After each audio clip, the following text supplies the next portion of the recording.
Shalom, shalom, shalom à tous nos bien-aimés qui nous suivent partout dans le monde.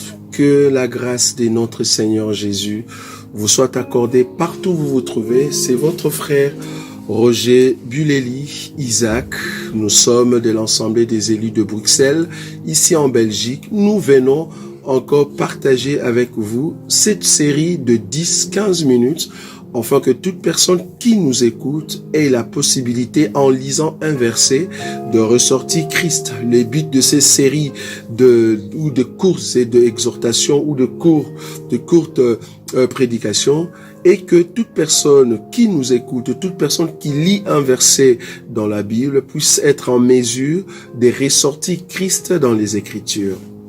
En tout cas, nous venons encore aujourd'hui prendre une écriture dans le livre de Luc et nous allons partager ensemble. Je suis dans le livre de Luc. Luc chapitre 22. Luc chapitre 22. Je prends l'écriture ou les versets 63 et 64. La Bible dit, les hommes qui tenaient Jésus se moquaient de lui et le frappaient. Ils lui voilèrent les visages et il interrogeait en disant, devine qui t'a frappé. Et ça, vous voyez cette écriture, dans la Bible, elle nous dit qu'un jour, quand Jésus, on l'a mené, en tout cas dans le prétoire, là où le soldat, ou voire même des gardes du souverain sacrificateur étaient en train de contrôler ou de présenter l'homme qui a peut-être fait un mal devant le souverain sacrificateur ou soit devant le gouverneur. Il y avait un endroit qu'on appelle le prétoire, c'est-à-dire là où on peut te mettre devant tous ces publics. Et la Bible dit, ils l'ont amené quelque part. Et là-bas, comme ces gens commençaient à se moquer de Jésus, et puis ils vont prendre quelque chose, ils vont mettre sur la face de Jésus, afin qu'ils ne puissent pas voir. Et dans d'autres écritures, on les tapait. Ça, vous voyez ça? Parce que ici on dit, le verset 64, on lui voilait le visage et il interrogeait en disant, devine qui t'a frappé. Parce que dans d'autres écritures, on le frappait et on lui posait la question de savoir qui l'a frappé. Mais regardez la Bible, partout là où cette écriture est présentée, vous n'allez pas trouver la réponse de Jésus pour dire, voilà, c'est elle qui m'a frappé, c'est elle qui m'a frappé. Mais nous, dans cet évangile, quand nous lisons la Bible, nous pouvons répondre à cette question, parce que c'était une question qu'on a posée à Jésus et que Jésus n'a pas répondu. Mais cependant, nous, dans cet évangile, nous pouvons répondre parce que nous savons qui l'avait frappé. Parce que si on te posait la question, qui a frappé Jésus ici? Tu vois, tu ne sauras pas répondre. Mais nous, dans cet évangile, nous savons, quand on a dit à Jésus, devine qui t'a frappé, nous savons qui l'avait frappé. Alors, pour avoir la réponse de qui avait frappé Jésus, pour avoir son nom, il faut plutôt rentrer dans la loi. C'est dans la loi, c'est là-bas qu'il faut comprendre ce que Dieu a fait au temps d'Abraham. La Bible dit, Dieu va mettre Abraham par l'épreuve. C'est-à-dire, il va présenter à Abraham un dilemme, c'est-à-dire de prendre son fils unique et de le sacrifier. Et c'est comme ça que la Bible dit que Abraham va prendre son fils. Ils vont commencer à venir ensemble avec des serviteurs. Il y avait l'âne qui était là, qui devait porter au fait le bois, c'est-à-dire le fardeau. C'était sur l'âne. En d'autres termes, sur le peuple. Ici, nous entrons directement dans le vif du sujet. Donc, le fardeau, c'était sur l'âne. L'âne qui est en fait un transporteur. L'âne qui est en fait un serviteur. L'âne aussi représente le peuple. Donc, c'était le fardeau qui était sur le peuple. Le fardeau qui était sur les gens, sur le monde, dans le monde.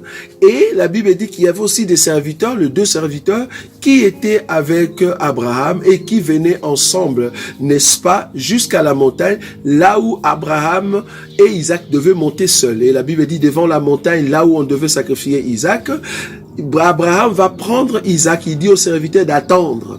Et on va enlever, n'est-ce pas, le fardeau qui était sur l'animal. En d'autres termes, on a enlevé le fardeau qui était sur le peuple, afin que le fils, qui est Isaac, puisse le porter. Vous allez voir que dans cette écriture, c'est Isaac maintenant qui va porter le fardeau du peuple, le fardeau de l'âne. Est-ce que vous voyez cette écriture? Et c'est comme ça qu'ils vont monter sur la montagne. Nous sommes en train de dire que la montagne en question qu'ils sont en train de monter n'est rien d'autre que le calvaire, n'est rien d'autre que la montagne des Golgotha, n'est rien d'autre que la souffrance que notre Seigneur Jésus a endurée. Et nous comprenons que quand Jésus-Christ a porté le péché de l'humanité, le péché de ceux qui lui appartiennent, c'était en signe de la croix. Donc, le fardeau en question, c'était la croix que Isaac portait pour aller mourir sur le mont Golgotha, pour aller mourir au lieu du sacrifice. Alors, il était accompagné de son père. Est-ce que vous voyez ça? Donc, c'était le père qui infligeait, qui donnait au fait la souffrance à son fils. C'était le père qui amenait son fils pour, au fait, le tuer, pour le flageller, pour faire souffrir son enfant. Donc, nous comprenons que Jésus qui est en train de souffrir, Jésus qu'on est en train de tabasser, Jésus qu'on est en train de cracher, on est en train de cracher dessus. En fait, la personne qui est en train de faire souffrir Jésus n'est rien d'autre que son père. Donc, nous avons compris qu'Abraham va faire souffrir Isaac et l'amène sur la croix. Et Isaac va poser la question qui était très importante. Isaac va dire, je vois au fait le feu, je vois le bois, je vois le couteau, mais où est l'agneau? L'animal qu'on doit tuer, c'est qui? Est-ce que vous voyez ça? Nous avons compris que l'animal en question était vraiment Isaac qui devait mourir, c'est-à-dire qui devait souffrir. Et la Bible dit, le père va prendre Isaac, il va fermer ses bras afin de le sacrifier sur l'Holocauste, sur l'autel, sur la montagne. Est-ce que vous voyez ça? Nous avons dit que c'est Abraham qui l'a fait. Alors, avec notre Seigneur Jésus, la personne qui a tué le Seigneur Jésus, la personne qui a flagellé, la personne qui a tabassé, au fait, notre Seigneur, parce que la Bible dit, il faut pas, au fait, enlever le couteau ou le fouet à ton fils. Quand tu le frappes, au fait, c'est une correction que tu es en train de donner. Nous avons compris que la personne qui est en train de frapper n'est rien d'autre que le père qui frappe son fils afin d'amener le salut. Est-ce que vous voyez ça? Nous avons compris que c'est lui qui est en train de taper Jésus. Quand on dit à Jésus, devine qui t'a tapé, le Seigneur n'a pas donné la réponse, mais nous avons compris dans la révélation que la personne qui avait tapé le Seigneur n'est rien d'autre que son Père. Souvenez-vous, Jésus, lors de la prière à Gethsémani, il dit, Père, s'il est possible, d'enlever cette coupe, mais que cela ne soit pas selon ma volonté, mais selon la tienne. Nous avons compris que la volonté de mourir à la croix, c'était la volonté du Père. Quand Jésus disait que je vais aller à Jérusalem pour mourir, en fait d'accomplir la volonté du Père, et que Pierre voulait contester cela pour dire non, nous sommes là, tu vas pas mourir, Jésus a dit à Pierre, arrière de moi Satan. Parce que les pensées que tu as, ce sont les pensées des hommes, ça ne vient pas de Dieu. Donc, Dieu voulait que son fils puisse souffrir. Dieu voulait que son fils puisse mourir. Or, la personne qui a tué Jésus, c'est pas les diables. C'est pas le Romain. Nous, dans la révélation, nous disons que c'est le Père. Tout ce que les Romains ont fait, c'était la main de Dieu qui était derrière, afin de permettre que le Fils puisse passer au feu, puisse passer à la souffrance. Donc, la personne qui a tapé Jésus n'était rien d'autre que son Père. Regardez encore cette écriture. Hébreux chapitre 10. C'est vraiment de courtes prédications pour aider nos bien-aimés qui sont partout dans le monde, afin de réfléchir avec nous, avec des versets bibliques.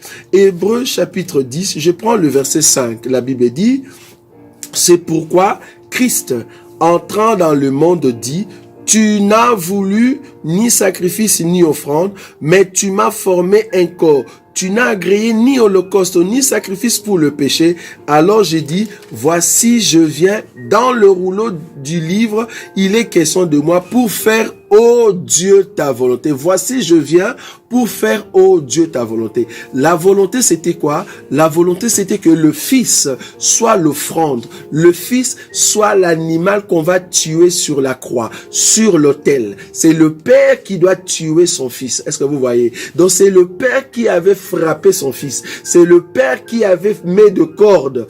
C'est le Père qui était en train de mettre des clous. C'est le Père qui était en train de cracher. C'est le père qui était en train de fouetter son fils. Est-ce que vous voyez ça? Il était en train de frapper son fils parce qu'il doit le tuer pour le salut de toi et moi.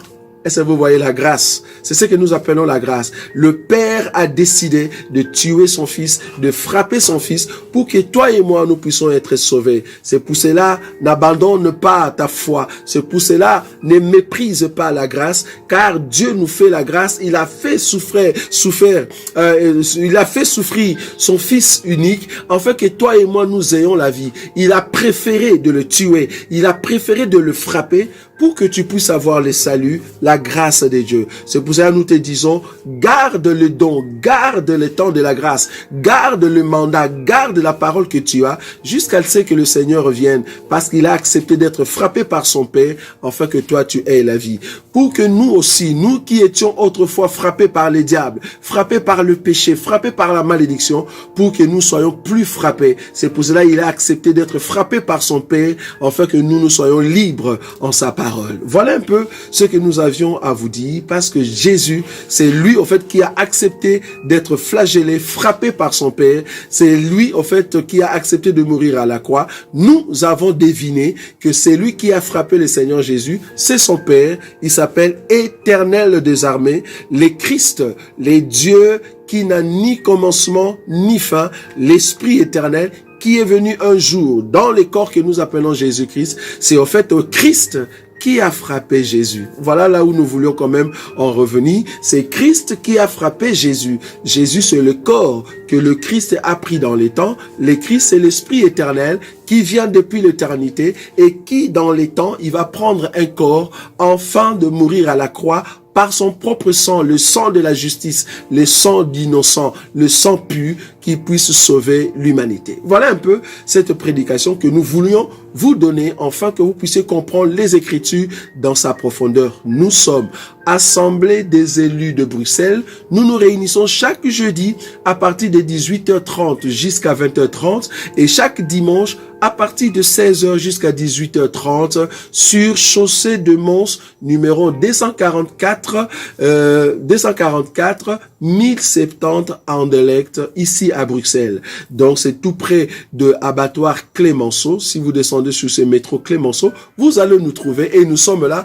Nous partageons la parole de Dieu et nous annonçons aussi à tous nos bien-aimés qui sont partout dans le monde qu'au mois de juillet, les 13 juillet, nous aurons une grande conférence avec notre bien-aimé Adela Ndaye-Mwepu du Canada, les docteurs. Il viendra nous parler de la part du Seigneur et moi-même, nous serons là afin d'animer cette conférence des questions-réponses pour que vous ayez des réponses à tout ce que vous nous demandez par rapport à la parole de Dieu. Et ne manquez pas aussi un autre rendez-vous au mois d'août, deuxième semaine du mois d'août. Nous serons à Paris sur rue Avenue de Paris numéro 264.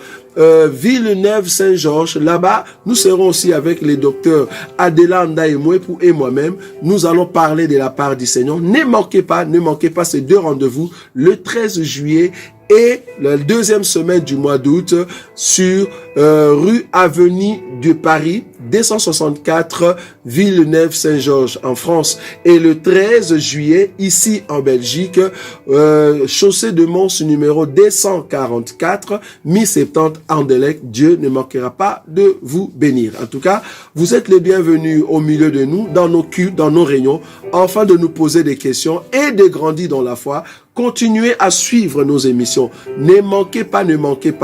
Et veillez aussi s'abonner. Abonnez-vous dans nos chaînes de YouTube. Parce que nos chaînes s'intitulent Roger Bouleli. Allez là-bas, appuyez, je veux m'abonner, donc s'abonner. Et vous serez parmi ceux qui vont recevoir automatiquement nos émissions ou nos séries de prédications. Et Dieu ne manquera pas de vous bénir. Likez à chaque fois. Et mettez aussi vos suggestions, vos questions. Et nous ne manquerons pas de répondre là-dessus. Donc, allez vous abonner. Abonnez-vous sur cette chaîne. Partagez ces émissions. Partagez ces prédications. Et Dieu va vous combler de sa grâce. Que Dieu vous bénisse.